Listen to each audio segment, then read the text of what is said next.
మాజీ సీఎం జగన్ సెక్రటరీపై మంత్రి Nadendla Manohar hot comments చేశారు. ప్రజా సమస్యలపై పోరాడాల్సిన ప్రతిపక్ష నాయకులు స్వార్థ ప్రయోజనాల కోసం పోరాడుతున్నారన్నారు.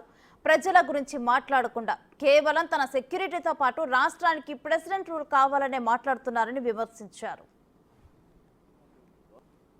దేని గురించి జగన్మోహన్ రెడ్డి గారు ఆ విధంగా మాట్లాడుతున్నా నాకు అర్థం కావట్లేదు. కనీసం ఇంకిత జ్ఞానం ఉండాలి.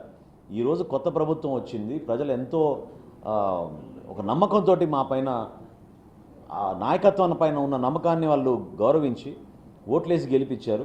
మాకు బాధ్యత ఉంది. ఖచ్చితంగా నేను ఇందాక అన్నట్టు కనీసం రైతులు కూడా మీరు ఆదుకోలేకపోయారు, మోసం చేసి వెళ్ళిపోయారు. రైతులకి ధాన్యం వాళ్ళ దగ్గర కొనేసి మీరు 1674 కోట్ల రూపాయలు బకాయిలు వదిలేసి వెళ్ళిపోయారు. మీరేం మాట్లాడతారు రాష్ట్రం గురించి, పరిపాలన గురించి?